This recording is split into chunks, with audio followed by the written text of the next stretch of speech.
মা হয় হয় এরকমই হয়, হয় হয় এরকমই হয়। দেখো বন্ধুরা, আমি ডাকছি আর আমার থেকে মূল্য হচ্ছে যে এই আন বললাম না পাপ হয়ে যাবে। এই যে দেখতে পাচ্ছ, এই দেখো কিসের বই, আমি ডাকছি তার কোনো মূল্য নাই। এই বইগুলার মূল্য কিসের বই? এটা নিচে টিপটা আবার কিসের বই? হ্যাঁ টিপটা আবার বই ঠাকুরের, এত ডাকার কোনো মূল্য নাই তো। ওটা তো মূল্য না, তুমি তার কত পরে আসলা সেটা ম্যাটার। কেন আসলা বলো? ও মেয়ের কোনো প্রায়োরিটি নাই? হ্যাঁ এই তো আরেক জীবনে ঘুমাচ্ছে, এই যে শুয়ে আছে। And start. Happy mother's day. দে রে, ব্যাগ দেখো না কিন্তু জিনিস দেখো। এ নাও হ্যাপি মাদার্স ডে।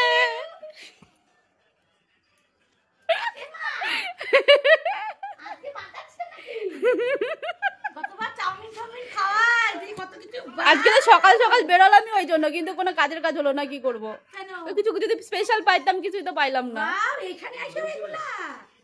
সেটা শোনার না কিন্তু। ছোট মা তোমার একই, ছোট মা তোমার একই ডিজাইন। ওই দুইটা হচ্ছে ছোট মা কালকে পছন্দ করছিল। প্রথমে তো এই দুইটা কিনেছিলাম আমি আর ভাই, তারপর ছোট মা রাত্রে যখন ওটা পছন্দ করছিল তখন ভাইকে আমি ইশারা করলাম, তখন ভাই আবার ওটা ইয়ে করলো। হ্যাঁ দিস ইজ ফর ইউ। তোমার মনে হয় আমি এত কাঁচা কাজ করে উপরে কানের খুলে আসবো না? ওটা তোমার জন্যই।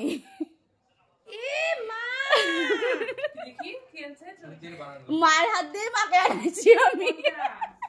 এটা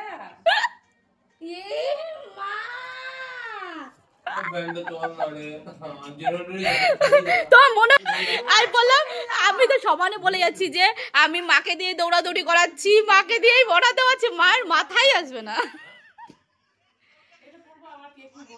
এই জন্যই তো মেরুন কালার নিয়ে এসছি। কেমন লাগলো বলো? ছোট মা বলো কেমন লাগলো ফার্স্টেই? হ্যাঁ কালকে তোমার না, আজকে 11 তারিখ, কালকে 12 তারিখ। যাই হোক ছোট মা কেমন লাগলো দেখে বসো। এই যে দুই যা একসঙ্গে পড়ে নিবা বিয়ে বাড়িতে, বিয়ে বাড়ির জন্য নেওয়া হয়েছে।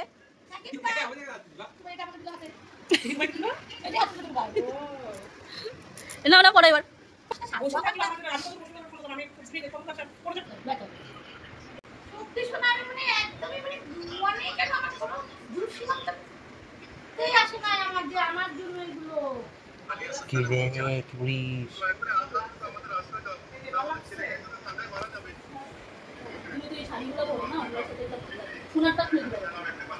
তো ফ্রেন্ডস, এটাই ছিল মায়ের জন্য গিফট। এটা আমি মাকে দিয়ে আনিয়েছিলাম, মাকে বলেছিলাম যে এটা আমার জন্য নিবা, আমার জন্য বানাচ্ছি। তো যেহেতু মাকেও জানাবো না, সারপ্রাইজ দিব, তো সেই কারণে, কারণ আমরা যেহেতু তারাপীঠে ছিলাম তো সেদিনই পড়েছিল মাদার্স ডে, তো এই কারণেই মাকে দিয়ে আনানো। তবে একটাই ভুল হয়ে গেছে, মা বলতো যে মায়ের কানের ফুটা নাকি খুব বড়, তো তার জন্য আমি না ওটা ওই নাকের ফুলের যেরকম হয় না ডাটগুলো মোটা ধরনের, ওরকম ধরনের করেছিলাম পিছন দিকে।